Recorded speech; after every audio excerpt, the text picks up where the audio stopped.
I don't want the Liverpool manager to lose his job. Of course you do. I want Arne Slot to fix this and turn it around.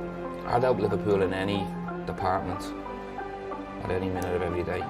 If you get the right tools and you're surrounded by the right people, I've got the confidence in myself that I can make Rangers good again. But if I'm not surrounded by the right people and I've got the right tools, I'm not a magician, Ali. I've done a lot of analysing and soul searching since Villa. It hurts a lot. I think the dressing room turned a little bit. I think there was a core of players that pulled away from us as a staff here. And interestingly enough, none of them players are in and around the 11 now. I know no job's perfect, but it has to feel perfect to me that I can go and make success for that project, but also for myself. Otherwise, it could be the last one. Today I'm meeting someone who is truly inspirational. Here's Gerrard! Oh, I say! Spent the vast majority of his playing career at the club he adored. Gerrard! Oh! Also captained his country, won numerous trophies, without doubt, in my opinion, the greatest Champions League final I have ever seen. Here we go! One of the Premier League's greatest ever players, without doubt, Steven Gerrard.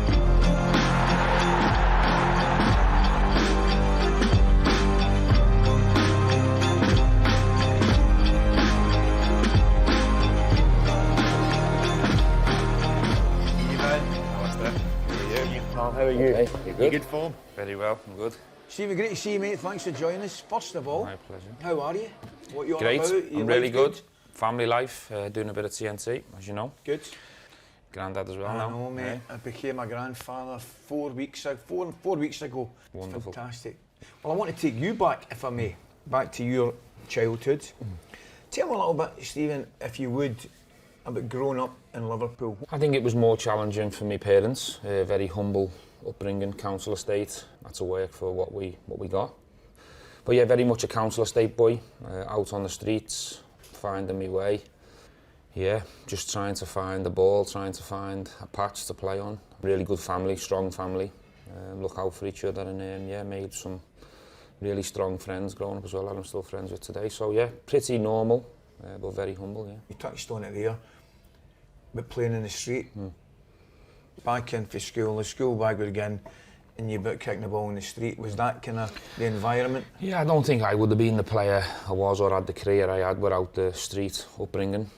I also look at the likes of Wayne Rooney, and when I watched him and played with him, I could see him full of street. And I think it is an element of the game that is becoming a little bit few and far between. But certainly in my generation and before, and the players I competed against, even you know all the rivalries for me were Everton and Manchester. Similar kids, tough. You could kick lumps out of each other. You could fight. You know, the dark arts were all there. And that was even as young boys? Yeah, I loved it. I loved all that. From the age of 10, 11, when I first started competing for Liverpool. Yeah. Tough kids from tough council estates, and that's what it was all about. Tell me, at that stage, I mean, you went to the academy very, very young. Yeah, 8 years of age would have been 88. My local amateur team had a connection with Liverpool. Said to them, you know, have a look at 2 or 3 in the team. 2 or 3 of us were doing well in our team, Western Juniors at the time. And we went down to the Vernon Sangster. Before it was the academy, it was more of a centre of excellence, where you signed 1 year and then you had to earn the next year, and so on and so forth.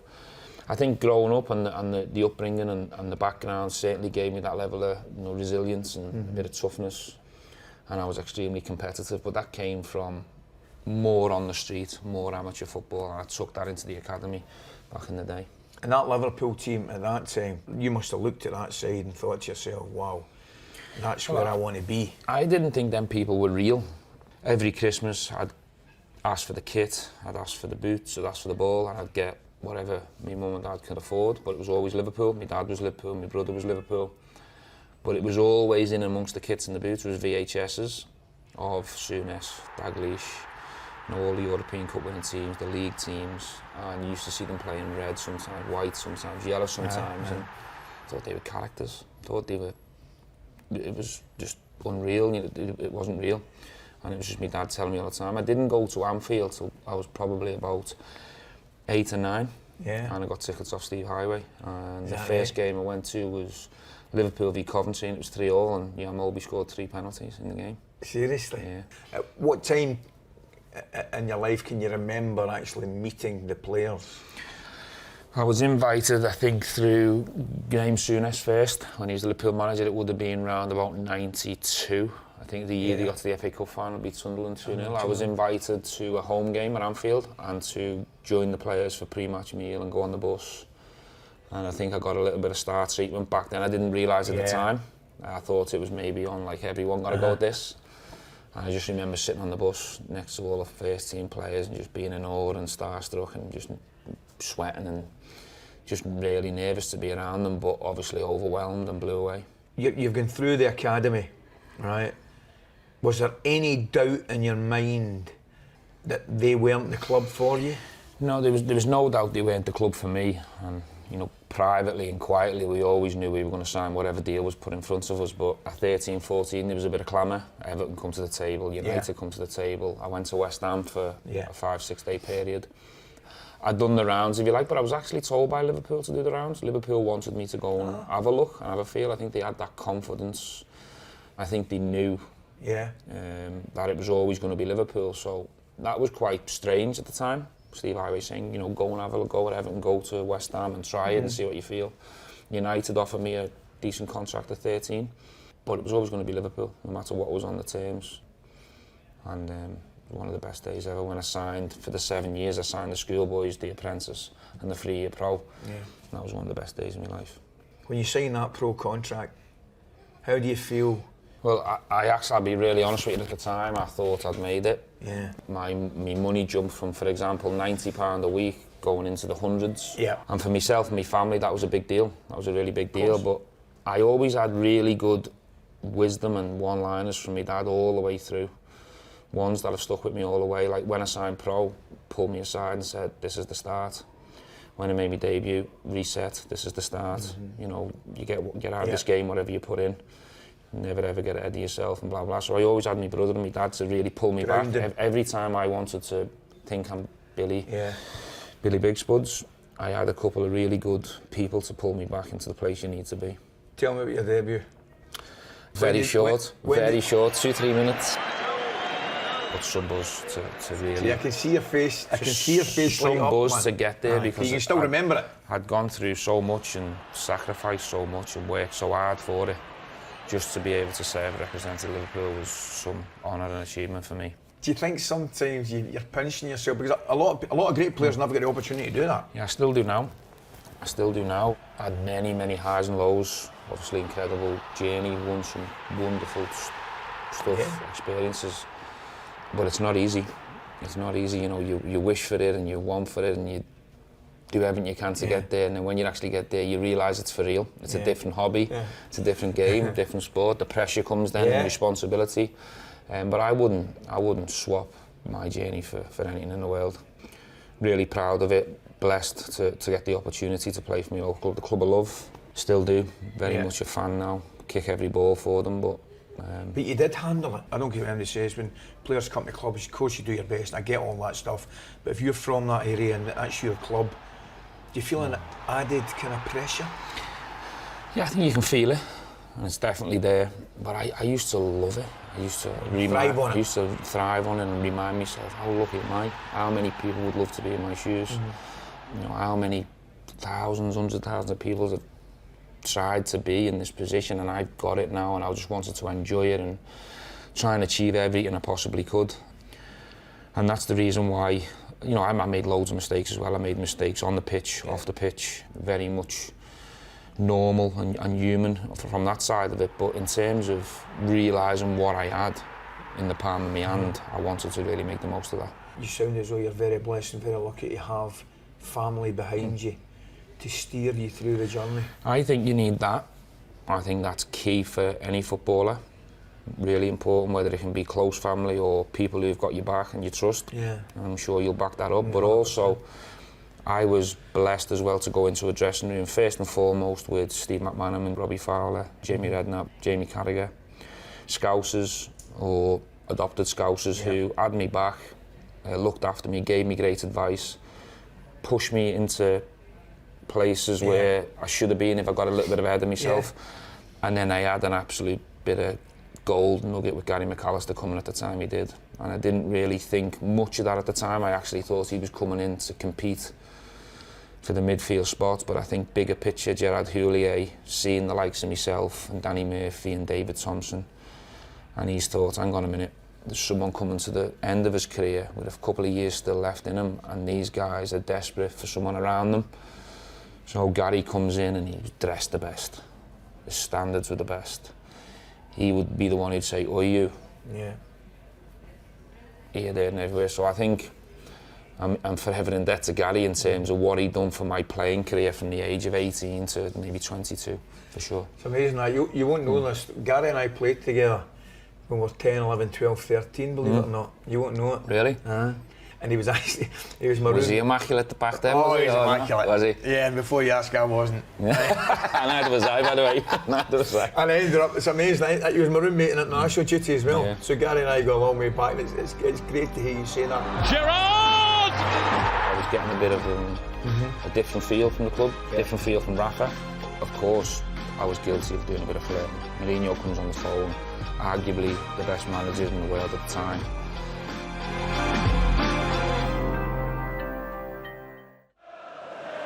Gerrard, little bit of space. Oh, magnificent from Steven Gerrard. McManaman on the volley. Oh, that is terrific. Oh, beautifully done, Fowler. Wrong footing Staunton, and look at the shot. Oh, screamer. Some great characters, some great players. Steven McManaman, Robbie Fowler, who for me, one of the best finishers I've ever seen. Yeah, I was on the stands when Robbie was world class. From 18 to 23, Fowler was up there in terms of finishing and being a clinical finisher. Brutal finisher, I call it. Deadly, absolute deadly. And I played with Robbie at a different stage. Yeah. He was my hero when he was at that world class stage. But in terms of a guy who had my back and looked after me throughout, and being able to play with him on a couple of spells, Robbie was top class, top draw. Also, some foreign guys that were really good for me. Dietmar really complemented my game as I was coming into your peak years, if you like, and really finding my body. Dietmar, Hamann was like a steel line in the team, and he allowed me to go and do and maraud and do whatever I wanted to do. So Diddy was really important after Gary had sort of been phased out, if you like. There was, I mean, you've had some fantastic periods at Liverpool. What would your outstanding memories be? Yeah, I didn't realise at the time, in 2000, 2001, when we won the treble. I think maybe because the big European Cup wasn't involved in that. But we finished fourth in the Premier League to qualify for the Champions League, and also won them 3 trophies. And I think to myself now, I probably appreciate it more now when I think of Tottenham, Everton, West Ham's of the world. You know, teams who haven't won for a long period of time. I know Tottenham have won recently. But if one of them teams was to achieve that treble and get in the top 4 now, I think it'd blow everyone's mind. I achieved that when I was 19. Amazing. And scored in a final and got into double figures, and that was probably my breakout year where I announced myself for real. So I underestimated that achievement when I came through my career, but I really appreciate it now, even more. I had a real big setback in 2004. I scored an own goal against Chelsea when I was linked with Chelsea. Yeah. And the hurt and the pain from that drove me on to have a really good season in 2005. I always felt setbacks in my career, whether they be injuries or bad things on a pitch, made me go on to achieve good things pretty quickly after it, because I reset myself and refocused on really achieving something special after that setback, because I hated them. Because I was linked with Chelsea and the Mourinho situation at the time, Chelsea were obviously booming, probably the best time. Yeah. How did it come about? How did you learn about it? How did you handle it? A phone number on my phone that I didn't recognise and ting you with, and I called it back, and it was Jose Mourinho, which was a bit like, what you doing, say, yeah? Are you meant to be calling me? Probably not, but we do know what goes on. Well, yeah, it was some of that really. I was sort of coming into a really good time, you know. I felt confident, I was consistent, I felt like I could go up against anyone. I had that feel I couldn't wait for the next game. I felt really good, my body was there. So yeah, there was a couple of teams that were showing some interest through my agent, but that one came. It must have been tempting. It was, and this was in 2004. I was very happy where I was. But after the Champions League final, when we won the Champions League final, I had 2 years left on my contract, And the club was starting to speak to people who had 3 years on the contract, so I was getting a bit of a different feel from the club, different feel from Rafa. Rightly or wrongly, my relationship with Rafa was strong from a football perspective, but very cold in terms of the man management compared to Houllier. Yes. So, you know, I was having conversations with Rafa where he was saying, I know your agent's speaking to Real Madrid and Bayern Munich and Chelsea, which wasn't the case, by the way. Yeah. I wish. He's going for the double bluff. He was, and he was saying to me, you know, like, are you sure you want to be here? And I'm getting doubts. But anyway, cut a long story short, I ended up signing the new deal with Liverpool and was extremely happy. Everything was fine with Rafa from there onwards. And we went on from there. But, of course, I was guilty of doing a bit of flirting. Mourinho comes on the phone, arguably the best manager in the world at the time, or the hottest manager at the time. And when he speaks to you, you know, I mean, his convincing skills and his people skills over the phone and face to face, from a manager's perspective, is high level, high level. Yeah. High level. Well, from where I'm sitting, you wouldn't have been doing yourself justice if you didn't flirt or discuss or find out, but you decided to stay. How do you look on the situation, for example, with Trent last year, and even go back to Steven McManaman, right? Because in the modern day, yes, they're playing for the club they love, I get that, but they're exercising their own individual rights as players. Yeah, and I totally understand that everyone's got the right, and it's their careers. You know, I'd never really wanted to interfere in anyone's decision from a football's perspective. Of course you do as a manager, because you want to protect yourself and your team and your club. I was probably somewhere in the middle of that, in terms of Steve McManaman made the right decision. The Liverpool team he was playing, it wasn't competitive, I wouldn't say. And I think it was a huge jump from that Liverpool team to Real Madrid. Yeah. So from a football perspective, that was a no-brainer. I think 9 out of 10 people would probably jump into that. And I think in time, Liverpool fans really understood that one. I think Trent's very different because he was playing in arguably one of the best Liverpool teams ever. One of the favourites to compete for the Champions League, the winning leagues. Yeah. Trent had in the palm of his hands what I craved for all of my career for, and still look back now and wish I achieved what he had in the palm of his hand. So I think Trent's decision was probably a lot more difficult than Macca's. Mine was probably somewhere in the middle, where we was competing for domestic cups and we were in the conversation, but Man United, Arsenal and then Chelsea came and were much stronger than the team I was playing in. So it was tempting, of course it was tempting, you know, and you know, financially they're offering you double your money, but for me it was all about how am I going to stay as being one of the best midfield players in the Premier League, and how am I going to keep my England place? What's the best thing from a football perspective? That's what was going through my mind, and who wants me? Who wants me? Does Rafa Benitez really want me? Does he really want me to be his? Does he want to build it around me?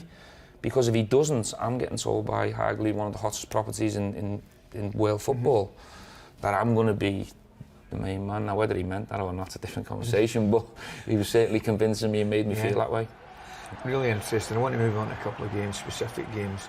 West Ham FA Cup, 2-0 down, 3-2 down into 90th minute, 91st minute. But you just keep going, eh? We were second best as a team. We didn't start the game well at all. Oh, it's an own goal! Really hot day, massive favourites, which didn't help us. Yeah. It was the classic one where the underdogs are all playing well above their level. West Ham were fantastic. Their fans were right up for it as well. West Ham are 2 goals up against Liverpool. I think we went into the game just assuming it was going to be a gimme. You probably played in many of them finals for Rangers, where you're playing a team where you just think you're going to turn up, and it backfired on us massively. Oh, it's in! And they are back in front. For me, in them games and in them moments, it's almost the fear and the feeling and what it's going to feel like if it doesn't go your way, which drove me on. It's the fear of the feeling of failure and the feeling after the game when you underperform or you should have got what you didn't get. That was a really difficult period for me. That's the first time I've heard MDL say that. And I used to say it was probably the fear of losing more than the joy of winning that kept you going. And I think also, you played in the Rangers team, one of the senior players and the leaders. I think there's more responsibility on the likes of you and Durante and Goffey, and me and Cara definitely had that feeling at Liverpool where a lot more fingers and snarls, and we live in the city, it comes your way. So I think just in them moments thinking, oh my God, we're going to lose an FA Cup final to West Ham. We're much better than them all over the pitch, with all due respect. They're massive underdogs. I've got to do everything I can on this football pitch to make sure that doesn't happen. Gerrard! Oh! Oh, goodness me! What a strike! The FA Cup is back in Liverpool hands. I'm desperate and hungry for the Premier League, and that would have been the cherry on the cake. If you Are you over that? No. Winning the league in Scotland healed it a bit. Healed it a bit. I felt we needed another goal scorer. That was the first time I nearly spat my gum out to say, we need this sign, and that was great. I was in Istanbul, right? Steven, I was sat and watching that game, and there's part of me still cannot believe what I saw. I genuinely mean that. I'm glad you said part, because for me it's more than part. I mean, I still can't believe it now when I think of how the game went and the story and the journey and the saves and the luck and what happened. I mean, everything happened on that night. This is how it should be. Two of the greatest names in European Cup history contesting the showpiece final. First half, we were non-existent. We got absolutely battered off the pitch. Felt like it didn't belong a football at that level. You know, the midfield were running all over me and Xabi. They played a diamond against us. We played two in there. The idea was the wideys to tuck in and blah, blah, blah. They didn't tuck in once. Cheers. I mean, the speed of Kaka running with the ball, the ability of Pirlo. And it's only when I look at the team sheets now, I look back and I just think, oh my God. Incredible. How did we come away with that European Cup? I still think that now. What happened at half-time? You walk in that dressing room now, you must have been... We had an injury first and foremost, so we knew the team was going to change. Then we had to deal with the injury, so there was more changes than probably planned. Yeah. I think Dietmar was a masterstroke by the manager to really put another body in there, because we were getting overrun in midfield. People were coming in behind us, the side of us, you know, Xabi, me, and we were like two rabbits in the headlights. It was a total mismatch, and I think just getting Diddy in there and changing the formation a little bit because of injuries give us a little bit of a foothold, and we went out with more belief in the second half. I don't think any of us really had a strong belief in our formation and our starting lineup going out, and I think we were really affected by that in the first half. But I must say, people ask me about managers, who's the best manager you work with and who's the best tactically and blah, blah, blah. And I'll always say Rafa Benitez, because in that key moments, half-time's 15 minutes, we all know that, but you know and I know, as a manager, you get 3-4 minutes probably, with all the rest and people messing around with shin pads and what have you. He was outstanding in that 3-4 minutes in terms of keeping us calm, resetting us, changing the tactics, knowing maybe how we could get back into the game. He was outstanding. There will be no second chances if Shevchenko misses. He saved it! The European Cup is returning to Anfield. Liverpool are champions of Europe again.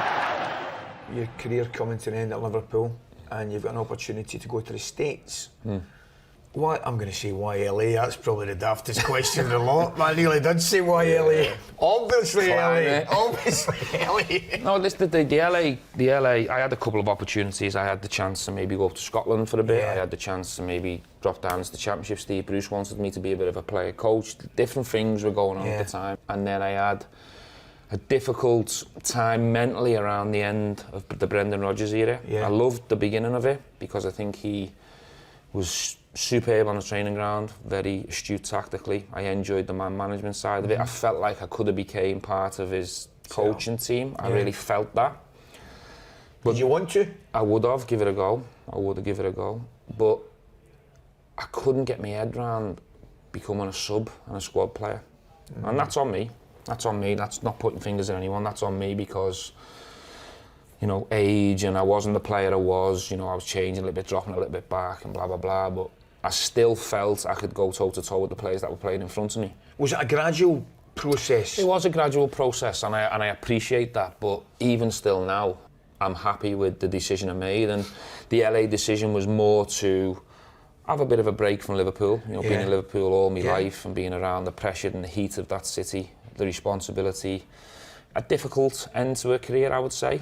Even though I won a cup for Kenny Dalglish, which is one of my highlights. I got an unbelievable send-off at Liverpool, but the last couple of years didn't go how I wanted them to go. I was desperate and hungry for the Premier League. Yeah. And that would have been the cherry on the cake, if you Are like. you over that? No, because I don't like the thought that I haven't won it. Yeah. No, I don't like it. But winning the league in Scotland healed it a bit. Yeah. But no, that'll go with me all the way. So, you're in LA, you're obviously enjoying your life, the change, the city, the change of environment, everything about it. I still wanted to play football. Right. I still wanted to play football at a competitive level, but I was probably, I wouldn't say done with the pressure and responsibility, because I want to win every game I play, and I put that on myself. But, you know, being a Liverpool player from, you know yourself, being in Glasgow and the pressures of what it brings to the age of 18 to 35, I needed to give my family a bit of a break as well, because I'm bringing this home and I'm non-existent in rooms for a lot of hours of the day and stuff. So I think LA was good for us all. Yeah. Still playing football, still enjoying it, decent enough level. Yeah. Family, less pressure, less stress. I'm not bringing my football home. I'm still, and that was the reason behind LA and the MLS, not necessarily wanting to be part of the LA La Land, if you like. No. But it was great. It was great. I can't lie. I don't doubt it. And you mentioned that the coaching side of it. Was it always going to be down the coaching management side? What time did you... No, it wasn't. That came in through conversations with Brendan. Chats like this, have you thought about starting your coaching badges? And I'd done my B licence in my early mid-30s, and then when I went to LA, I really took it serious, done my A licence, got on the pro licence, took me 5-6 years to qualify, to be able to obviously have a go. And then I had a break during the MLS season, came back, and Liverpool and Jurgen Klopp asked to see me. And Liverpool were like, look, what's next for you? They knew my contract had 6 months to go. We want to help you. If this is what you want to do, we want to help you. And Jurgen was absolutely fantastic with me. See, that's fantastic, Steve, because a lot of people, I'm guessing, a lot of people in Jurgen's position might not have thought that was a good idea, because they might have seen you as a danger. I don't think so. I think Jurgen's confident enough in his own skin. He's an elite, world-class manager. I don't think he worries about Steven Gerrard, who's never coached a game in his life at the time. I think what he wants to do is do everything he can to help me along the journey, and if there's any advice he can give me, he let me know he was there. He said every single door at this football club is always open for you. Although when you come out of a football club, it's a bit different. When you go back in, you want to be respectful. But Jurgen was first class. Just a wonderful guy to be around. He lived in my area. I used to see him walking the dogs. He'd come into the local, he'd have a beer. Proper, humble, top human being. And obviously a magician when it comes down to leading football teams. So he was great for me, and he said to me, look, I'm not having you coming back here being around the coach. If you're coming back, you're doing it for real. Take the 18s, the 19s, work away from the cameras, make mistakes, have fun, try your formations, your tactics, learn how to do your sessions, put everything else around your experience that you've already got, and I'm there for you. And he said to me, if you want to do it, we want to give you the 18s and the 19s. That's brilliant. That's where it started. So you weren't there long as a youth coach, to be fair, and then you got to move to somewhere close to my heart. How did that come about? Well, 18 months I'd done the academy for. I think when you want to manage a first team level, I think a year at the academy is enough, because obviously the second year is going to be very similar. And what I found out pretty similar doing the 18s and 19s is not about winning. Yeah. It's more about getting people on the development, getting people on the conveyor belt. We were top of the league January, February, and he took Curtis Jones and me striker off me left back. I think we finished about fifth. I must hurt, but I'm like that at the end of the season. But you're doing your job, I know. But I'm there thinking, I want to win this. I want to win this. Yeah, I get it. But then the call came off Rangers round about April time. First call was initially Mark Allen, just saying, what's next for you, blah, blah, blah. We're having some issues here, we've got an interim manager, would you be interested in a conversation? And it blew my mind. Yeah. I didn't think I was ready for that at the time. I still felt like I had, you know, more to go. But after I'd sat down with them, I got more of an idea of what they were looking for.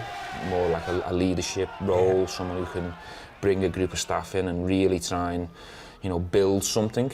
So when I took the Rangers job, it was very flattered and very daunting at the time because of my age and I hadn't had very much experience. But to have Gary McAllister next to me and the staff that had been around the coaching for a long time, Dave King come to my house and said, look, we will back you. It'll be tough, there'll be ups and downs, but we'll back you. We'll give you the power to try and get there. And the idea was to get there in the fourth year.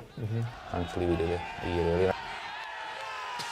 In the first 2 years, I think where we were coming unstuck on times was sometimes the heat from the iBox crowd at times. It's amazing seeing that. Sometimes we were coming unstuck with maybe coming off the back of a big European game and then going to a different environment motivation-wise. You're coming away from Porto away and the boys have having to go above and beyond to just Some great results in Europe, by the way. Just stay with Porto. Some great results in Europe. But then you're going onto a plastic pitch and you're playing against 11 lads that this is their World Cup final. And I think that's the challenge as Rangers managers, the contrast of games. And the motivation and getting them reset for Benfica away to Hamilton away. With all due respect. Yeah, I get it. That was the biggest challenge. And we came short in year one and year two because maybe through a bit of experience and building the group wasn't ready in the first 2 years. Although we should have won the League Cup. We should have won the League Cup. But in the third year, I felt like we had a really strong squad and I fought and I nearly fell out with Ross Wilson over it and I nearly fell out with people above me because I felt we needed another goal scorer. As well as Defoe, as well as Morelos. Jermaine was a little bit older, couldn't play every minute of every game. Morelos was a little bit unpredictable at times in terms of, you know, the red cards or coming back from international. We needed someone, a non-international, peak years, who could score goals as well. And Kemar Roof, the deal was like that, and I had to go. I want this signing. That was the first time I nearly spat me dummy out to say we need this signing, and that was key. Never lost a game. And I remember shaking your hand the day we won it. I remember it. Champagne, stinking of champagne. I remember the champagne flowing the day we won it. But look, I mean, we were the icing, the players were the cherry. They delivered, you know. But you were the cake. You were the cake. You know, you went down to the bottom. You built it to level 3, to level 2, to level 1. Happy days. If you get the right tools and you're surrounded by the right people, I've got the confidence in myself that I can make Rangers good again. But if I'm not surrounded by the right people and I've got the right tools, I'm not a magician, Ali. I've done a lot of analysing and soul searching since Villa. It hurt a lot. I think it's this, and tell them a little bit. I think there was a core of players that pulled away from us as a staff. And interestingly enough, none of them players are in and around the 11 now. Villa come in. Tough decision. Why did you make it? Did you think the time was right for you? No, I didn't want it to be that time. I'd committed to Rangers and I've always been very loyal. Still am. The dynamics had changed in terms of the talks with people above. I said to the board, we were champagned up. We'd had a few beers. Celtic drew with Dundee United 1-1. We clinched the league. We obviously beat St Mirren. It was only a matter of time. But everyone was in that euphoria and having that buzz. And I was promised, man to man, face to face, that we were going to fix the roof while the sun's shining. Because even though we'd won the league and we'd been unbeaten, I didn't feel that group of players could go on and dominate. We knew Celtic were going to change. They brought in Ange and they were going to get stronger. They were going to throw money at it. So it was very important to me that we got what we wanted in that summer, and we never. I asked for 6 million, and I didn't get 6 million. We had targets. You had targets. We had targets. We didn't get the targets. I took Junior Bakuna, who was a good player. We had to take him on a free, on a loan, whatever it was at the time. John Lundstrom was one that we wanted. They reluctantly brought John in. They didn't want to give John the wages, but we were saying, well, look, if we had to buy John, he would cost 2-3 million. So if you sort of put that into your thinking, right, because you're getting him on a free, he does deserve to go a little bit over the wage demand. They done John Lundstrom, and I think gradually John grew and become a really good player for Rangers. 100%. He ended up playing in the European Cup Correct. final. The other one we wanted was Joey Veerman, who plays for PSV. Now, I remember. we were told for £6 million that would have been, because we knew Stephen Davis probably was coming to a very end, and Reaching he was that stage. unbelievable for What me. a player, Stephen. Unbelievable, underrated, class guy, class person, even better footballer than the one I played against. Yeah. From a coaching I'm with perspective. you, mate. I'm with you. But it would have been utopia for me to get Joey Veerman and John Lundstrom, because legs and aggression next to someone who was a Davis who could play, because we still had the Rebo, we still had Kamara, and I believe that core of players from the age of 24 to 30 would have took Rangers on to win again. That was my opinion and what I was trying for. Now look, this is not me then all of a sudden throwing me dummy out the pram and going, well, I'm leaving. You know, we tried to stick with it, and the opportunity came, but I had a different feeling when the opportunity would have came. If they would have given me what I wanted and what we needed. Now listen, if that can't happen financially, fair enough. Tell me. They never told me, and it was just like it was like something going on in the background. And when Aston Villa come, it was an unbelievable opportunity. But I did believe that opportunity would have came again by winning consistently with Rangers. But I didn't have the same feeling with what was above me and in and around me in terms of my ambition to where the club. I'm not saying them guys wasn't as ambitious as me. Maybe they couldn't have been able to do it. Maybe financially. But you should have been told. Maybe we should have had a different conversation. I get that. What faced you when you walked in the door at Villa Park? Unbelievable club.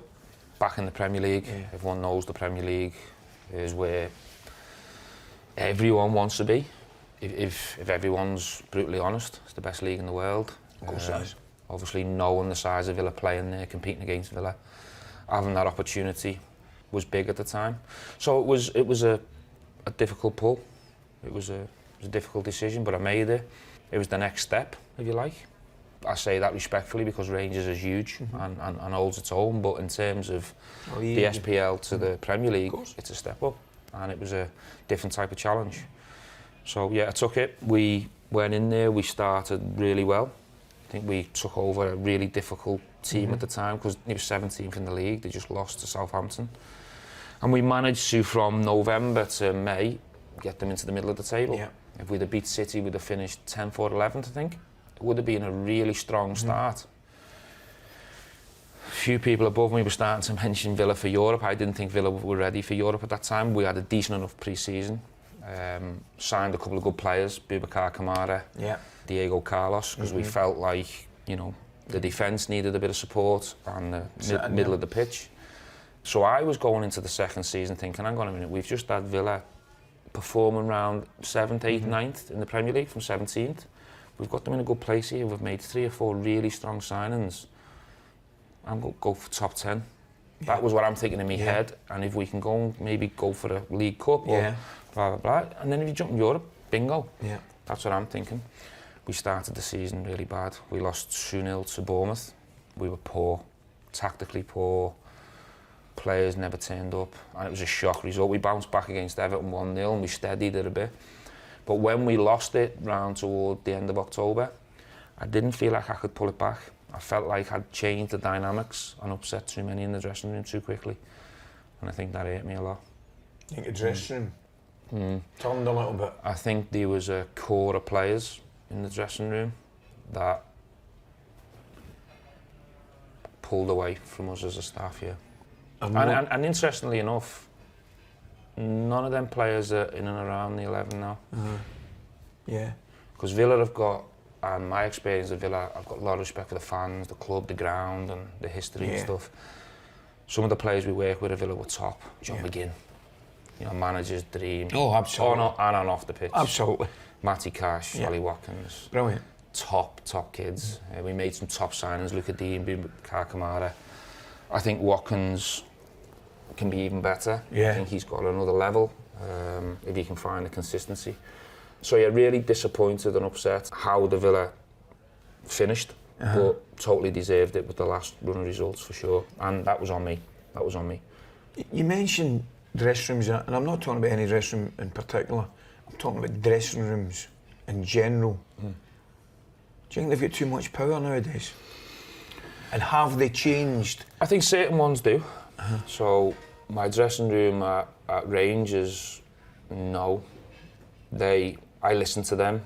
I listened to them. I listened to every dressing room, but they were really humble group. Everyone all in, every single person all in, even the ones that were in and around it, maybe not getting many minutes. How important are they? You can't do it without them. Can't do it without them. I just think a Villa maybe trying to accelerate too quick in my shoes and making decisions, and maybe should have left alone. Losing a couple of staff and a bit of staff change around me, I don't think helps me in terms of how I go about it. I think I need a certain person who's solid next to me for the duration of the journey. So yeah, I've done a lot of analysing and soul searching since Villa. It hurt a lot, but totally take full responsibility and accept it. And the decision, no arguments at the end, because them results are not good enough for a club like Villa. And what about Saudi? Tell me a little bit about Saudi. I mean, took a while getting over Villa. Had some opportunities to go into the Championship and some of the Premiership teams that were really struggling in the league. Yeah. Felt as if I needed something a little bit different. Go and get more games. Go and get the opportunity to build something rather than jump into something that could be quite short. So you take over a team in the bottom 5, it could last 10 games. I don't think that was the right thing after Villa.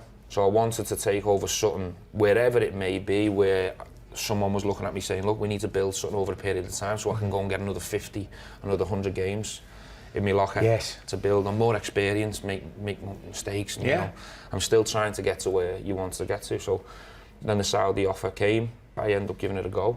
Enjoyed it. Enjoyed the journey. It was different, learning a new culture. It must have been completely different. It was taken off though. At the time, Saudi was like, whoof.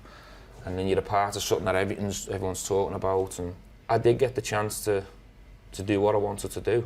Didn't feel like I was going into a job where it's like, oh, you've got to win the next game or you're down the road. But look where I am now. I feel as if Rangers was a success. Part of Villa started well and then it fell away and was disappointing. The Saudi one, I went and done everything I could up to a certain point, and we decided in both interests it was a mutual decision to go. And I'm in a position now where if the right opportunity came and it was perfect, I'd take it. I don't know job's perfect, but it has to feel perfect to me that I can go and make success for that project, but also for myself. Otherwise, it could be the last one. That was going to be my next question. Next one's vital. There was rumours you're coming back to Rangers. I understand 100%. I don't know the reasons for it, but I understand totally maybe why you didn't fancy it. But it's not that I didn't fancy it. Well, because I didn't mean not fancy it, but because you maybe didn't want to do it for one or two reasons, which I get. Look, Rangers is obviously your club more than it is my club, but I've got a special affinity and a feeling for Rangers now. I want to help that club. Club.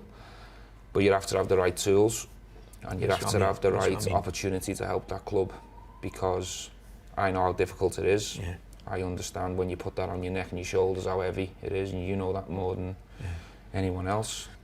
If you get the right tools and you're surrounded by the right people, I've got the confidence in myself that I can make Rangers good again.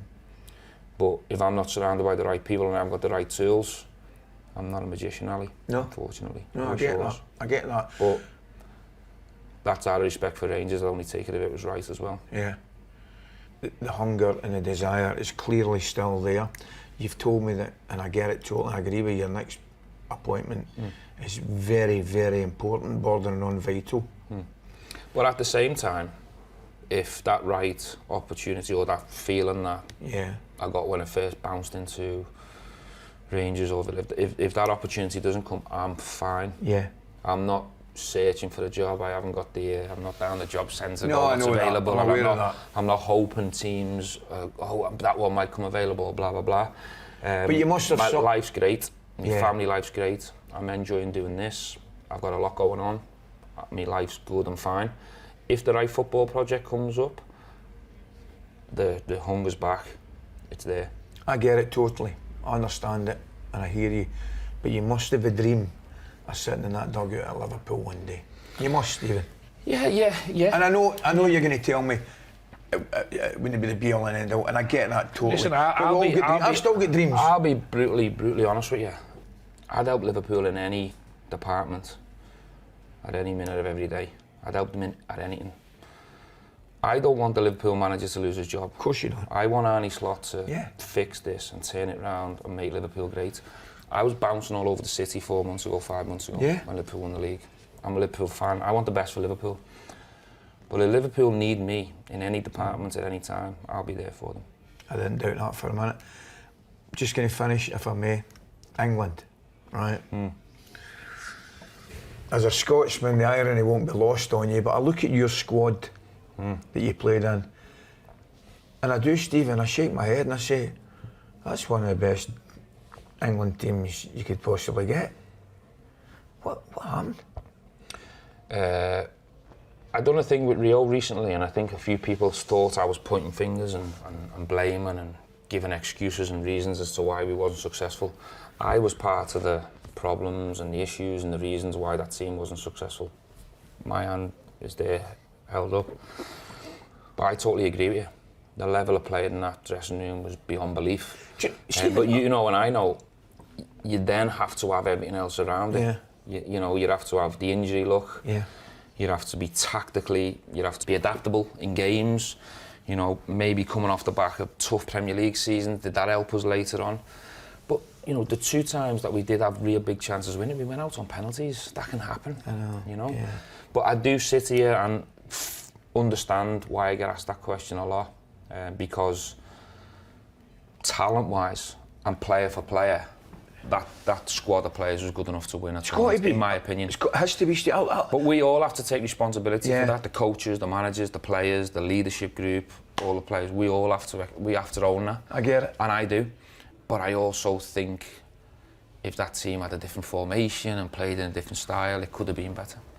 Because it's funny, I look at the England team now, and in forward areas, I go, gee, incredible. I go, incredible. Then I look at the midfield and I go, fantastic. And then I look back at your team, and I go... The difference for me is I see a connection in the England group now. Yeah. I see a club feel there. Yeah. And I think, let's not underestimate the job that Steve Holland and Gareth Southgate done with that group. Brilliant. Because I didn't get that feel playing for England. I respected everyone. Yeah. I didn't feel like we were a really tight bond and a really tight group. We had unbelievable players. Yeah. And we could win a one-off game and we could be at it.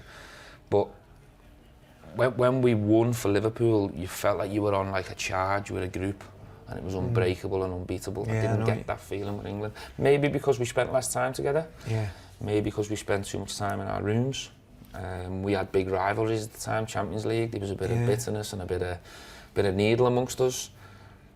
It was just a different feeling being part of that team. Well, we mentioned that, and we mentioned we all have ups and downs in our careers, Stephen. But, and I might be wrong, and tell me if I'm wrong, I don't think you've got many regrets, do you? No. No, when I sum it up in my own time, and look, I'm a council estate lad from a normal family. Yeah. I achieved 99% of my dreams. Brilliant. Just missed out on one, and I can't fix that now, it's too late. 99 out of 100 is not bad, is it? Not bad. Pleasure. Brilliant to see you. Cheers, you too. Very best to you. Thank you.